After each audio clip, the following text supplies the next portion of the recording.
Hola, soy Cristian Pérez y hoy vamos a ver cómo podemos hacer un análisis de variables numéricas utilizando el programa estadístico JASP. Particularmente, el día de hoy vamos a trabajar con un tipo de variable que es de medición directa, o sea, donde desde una pregunta directamente obtenemos la variable numérica y que es distinto a otras variables como por ejemplo las famosas escalas que se utilizan muchísimo en psicología y en salud, que trabajan con mediciones compuestas, o sea, a partir de múltiples variables se calcula un puntaje que se analiza como variable numérica. En general, los análisis no difieren mucho entre una variable de medición compuesta como esta y una variable de medición directa como la edad. Sin embargo, para las mediciones compuestas es necesario agregar algunos pasos adicionales que vamos a ver en otro video. Entonces ahora vamos a ver una variable numérica, edad, y vamos a ver qué opciones de análisis nos entrega JASP. Para eso vamos a ir a la misma base de datos que hemos estado analizando antes, si ustedes no la recuerdan, esta es, y vamos a realizar el análisis estadístico descriptivo para variables numéricas.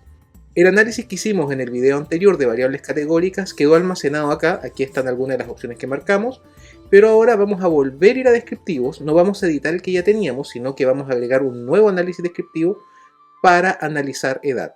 ¿Cuál es la ventaja de agregar un nuevo análisis en lugar de editar el anterior? Que finalmente todos van a ir quedando almacenados como ustedes ven acá. Aquí quedó el análisis descriptivo de variables categóricas, puedo colapsar el menú y aquí va a quedar el análisis descriptivo de variables numéricas que vamos a agregar ahora. Si ustedes quieren diferenciar ambos análisis para que no se les confundan, simplemente pueden hacer clic acá en este lapicito negro y poner, por ejemplo, categóricas.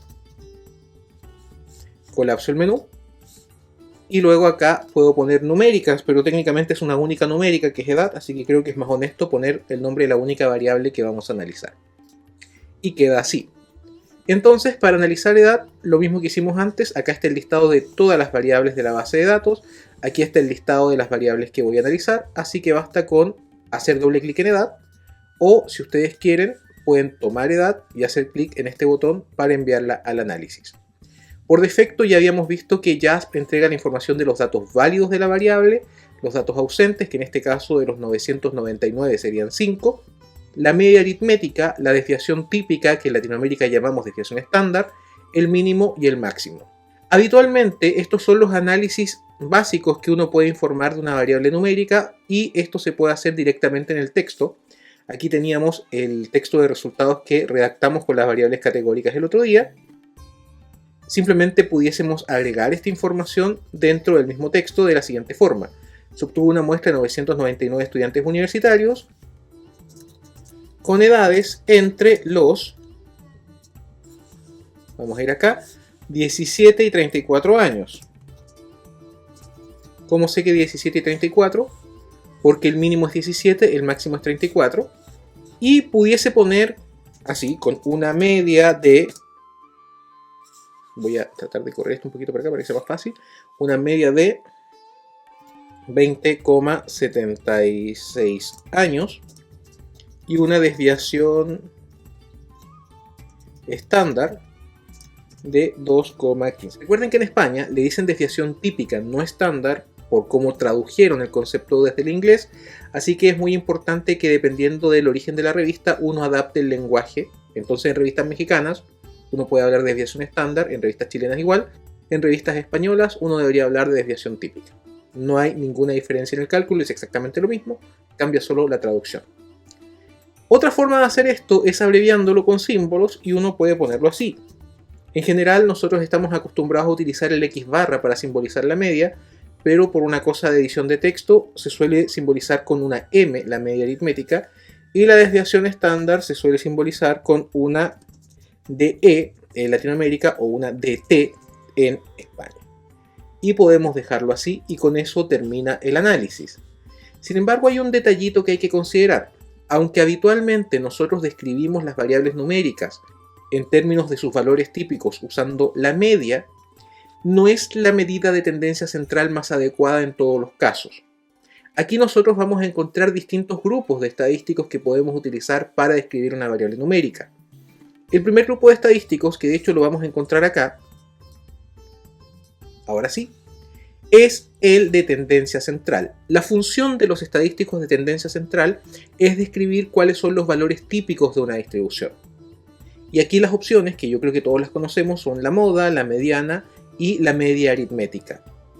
El problema es que la media aritmética, aunque es la más utilizada, es la menos robusta, es la que se ve más afectada por valores atípicos.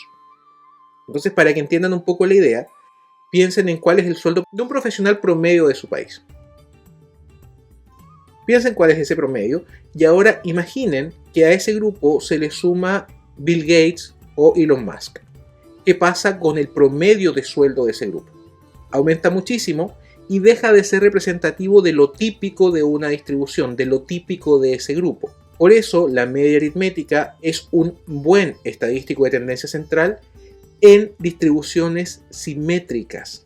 Cuando hay casos atípicos y la distribución se vuelve asimétrica, es mejor utilizar la mediana. ¿Cómo podemos saber si es simétrica la distribución? Una de las opciones que tiene JASP, además de los descriptivos, para las variables numéricas es que nos entrega algunos gráficos. Nosotros para variables categóricas ya vimos el gráfico de distribución, pero ahora hay un cambio. Cuando pedimos gráfico de distribución, en lugar de entregarnos un gráfico de barras, como lo hizo con las variables categóricas, nos entrega un histograma. ¿Cuál es la diferencia? Que aquí las barritas van pegadas. Si vamos al gráfico que quedó arriba, me va a costar un poco subir, parece. Las barritas van separadas. Este es un gráfico de barras que se usa para variables categóricas. Este es un histograma que se utiliza para variables numéricas. JASP detecta automáticamente qué gráfico corresponde dependiendo del nivel de medición que esté informado en la variable.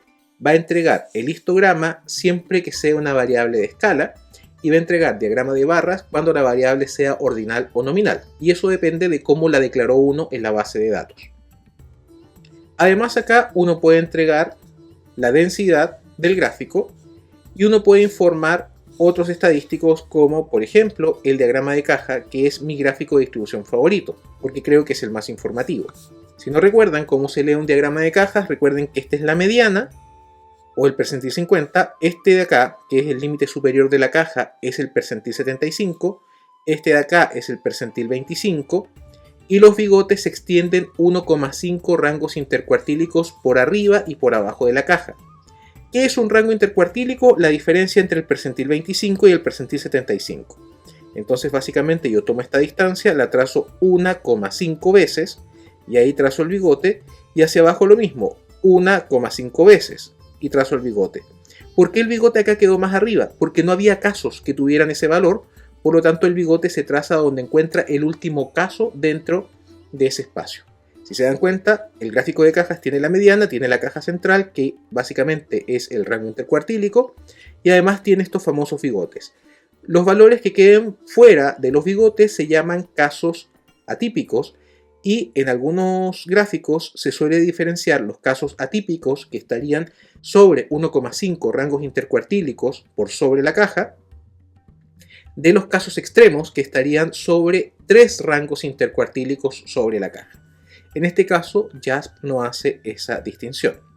Y ahora básicamente viendo el gráfico opinen, ¿esta distribución sería simétrica o asimétrica?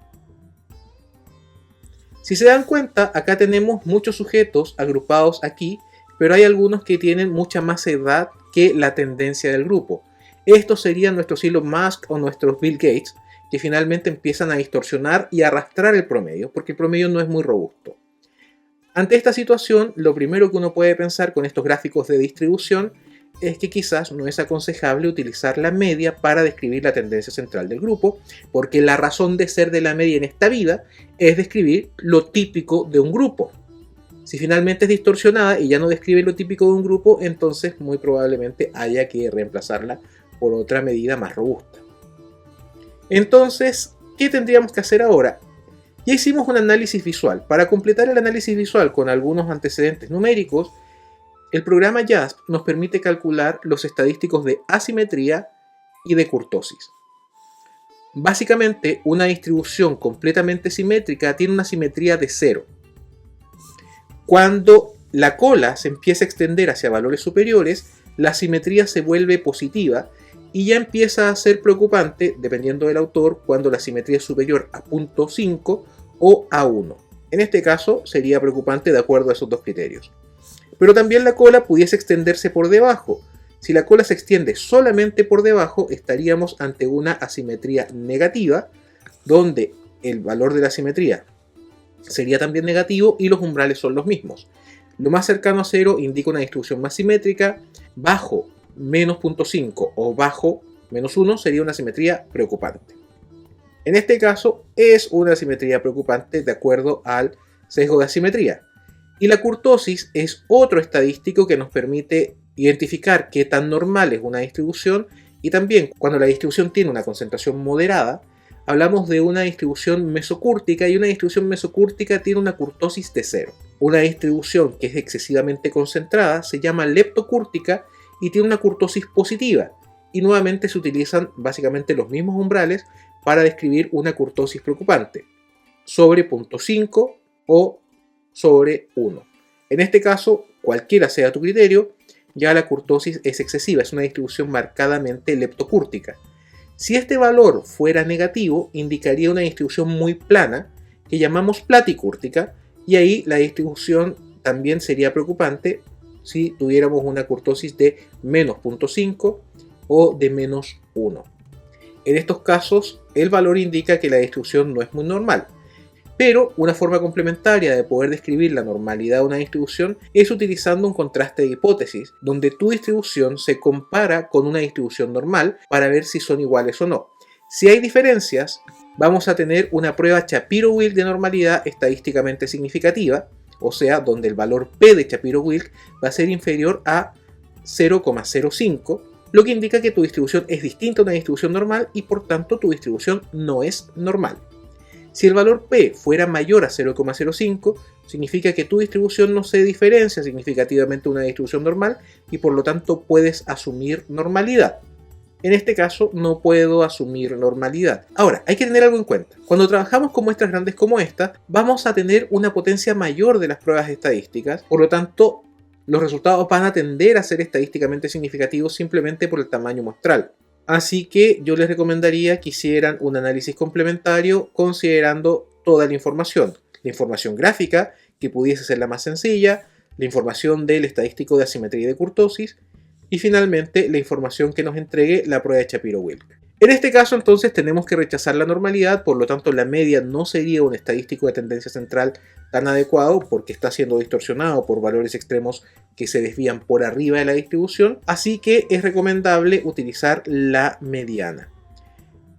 La experiencia que yo he tenido publicando en investigación científica es que aunque no sea el estadístico más adecuado, no estoy hablando de la mediana, estoy hablando de cualquier caso, cuando hay un estadístico tradicional y tú tiendes a utilizar un estadístico más adecuado, los revisores tienden a echar de menos el estadístico tradicional aunque tú les expliques que no debería usarse. En ese caso yo les recomendaría, para evitar problemas, que informen tanto la media, que es el estadístico tradicional, como la mediana, que sería el más adecuado. Y eso se hace simplemente acá.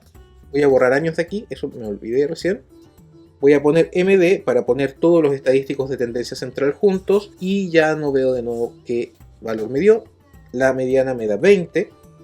Dicho sea de paso, si la distribución fuera absolutamente simétrica, la media, la mediana y la moda serían exactamente iguales. No informo la moda porque en general la moda se utiliza más para variables categóricas, pero si se dan cuenta aquí es de 19 años, tampoco coincide. Pero hasta ahora hemos hablado de los estadísticos de tendencia central, que informan cuál es el valor típico de una distribución. Además de los estadísticos de tendencia central, tenemos que informar qué tan heterogéneo es el grupo, y para eso se utilizan los estadísticos de dispersión. El típico, y que ya informamos acá, es la desviación estándar. Pero, si ustedes recuerdan, el cálculo de la desviación estándar se calcula a partir de la media. Eso implica que si la media no es el estadístico de tendencia central más adecuado, la desviación estándar tampoco lo es. Deberíamos utilizar un estadístico de dispersión asociado a la mediana. Y para esto, el que más se usa es el rango intercuartílico que nosotros podemos pedir acá. Si no recuerdan lo que es el rango intercuartílico, es la diferencia entre el percentil 75 y el percentil 25. Es básicamente las unidades de distancia que hay entre estos dos puntos. Entonces, informo el rango intercuartílico, lo informo así, rango intercuartílico. También lo he visto simbolizado como RI y QR solamente en inglés. Y lo pongo así. 3,00, voy a dejar todo con los mismos decimales. Punto y coma. También hay otro estadístico que yo no he visto tan utilizado en la literatura científica, pero que aparece en los textos de estadística, que es la mediana de desviaciones absolutas, que tiene el mismo cálculo de la desviación típica, pero que en la fórmula reemplaza todos los lugares donde se promedia o se saca la media aritmética por el cálculo de una mediana. Sin embargo, como les digo, no se usa tanto. Quizás ahora, como estos paquetes estadísticos la traen por defecto, se vaya a popularizar su uso. Adicionalmente, otro análisis que puedo hacer acá es el cálculo del intervalo de confianza para la media, que aparece acá. Obviamente esto solamente tendría sentido si la media resultó un estadístico de tendencia central adecuado. ¿Qué significa este intervalo de confianza? Significa que aunque en tu muestra de 994 sujetos la media fue esta, con un intervalo de confianza del 95%, uno puede asumir que la media de la población está entre 20,63 y 20,90 y permite hacer estimaciones poblacionales a partir de un dato obtenido en la muestra. Si en algún momento les piden los intervalos de confianza de sus valores, acá lo pueden calcular fácilmente y en algunas revistas sí lo piden. Y bueno, con eso tendríamos cubierto la tendencia central, o sea, el valor típico, la dispersión, o sea, el grado de heterogeneidad. Y hay otros estadísticos que ya calculamos y que son de otra familia de análisis, que son los estadísticos de distribución, que ya aprendimos qué significaban y que nos permiten saber si la distribución es simétrica, si es muy dispersa o muy concentrada, y si se ajusta o no a una distribución normal, que es un dato muy relevante para poder ver luego qué otros análisis se pueden hacer con esta variable, porque si uno quiere aplicar después estadística paramétrica, de Student, ANOVA o R de Pearson, se requiere como supuesto la normalidad de las variables. Y finalmente también puedo calcular los cuantiles, y se pueden calcular distintos tipos de cuantiles. Los cuantiles incluyen los percentiles que dividen la distribución en 100 partes iguales, y por ejemplo yo pudiese calcular un percentil específico como el percentil 90, de aquí me entrega el percentil 90 de la distribución, o puedo calcular los cuartiles, que me entrega el primer cuartil, que es el percentil 25, el segundo cuartil, que es la mediana, y además es el percentil 50, y el tercer cuartil, que es el percentil 75. Y también puedo cambiar la cantidad de puntajes de corte, ¿ya? Si pido 4 puntajes de corte, me entrega exactamente lo mismo que pedí recién, el percentil 25, que es el primer cuartil, ahí lo pueden verificar, el percentil 50, que es el segundo cuartil, y que también es la mediana, y el percentil 75, que es el tercer cuartil, y ahí ustedes pueden ver que coinciden los puntajes. Pero acá, por ejemplo, pudiese poner otra cantidad de divisiones y poner 5 para obtener ya no los cuartiles, sino obtener los quintiles, o puedo poner 10 para ya no obtener los quintiles, sino obtener los deciles. Va a depender un poco del análisis que ustedes necesiten. Muchas veces los cuantiles, cualquiera sea que ustedes quieran utilizar, son útiles para poder identificar qué valor es típico o atípico en un grupo, o para poder determinar si un puntaje es alto o bajo dentro de un grupo. Y esas son las opciones básicas que uno pudiese utilizar con variables numéricas. Si la variable edad fuese en su estudio una variable muy importante, en el informe yo también pudiese agregar un análisis gráfico del mismo. Entonces, a esto que ya tengo informado, pudiese agregar aquí abajito el gráfico de distribución que tengo acá. Recuerden que esto se puede editar aquí para que no me quede con esas mayúsculas que parece que me estuvieran gritando el nombre de la variable. Y también lo puedo hacer en el caso del diagrama de cajas. Eso se hace en este eje porque es el eje Y.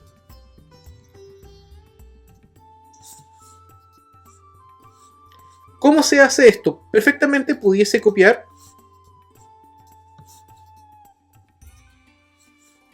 no sé por qué me pide esto a mí, pero probablemente a ustedes no. Puedo copiar el gráfico, ese texto que aparece arriba lo quito y le puedo poner abajo figura 1, distribución. Recuerden que los gráficos siempre tienen que informar qué y en quiénes, la variable y los casos. Distribución de la edad en estudiantes universitarios. ¿Qué? La variable, quiénes, la población, ¿sí? Los casos.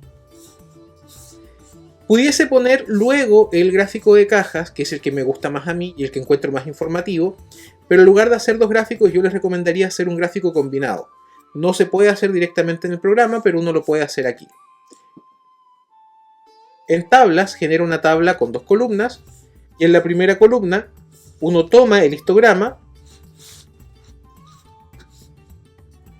y lo pone ahí y luego pongo esto a copiar,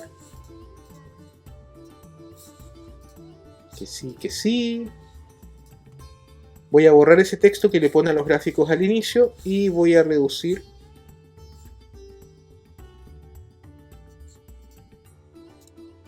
y nos queda este gráfico combinado al que después podemos seleccionar aquí y quitarle todos los bordes para que quede de esta forma.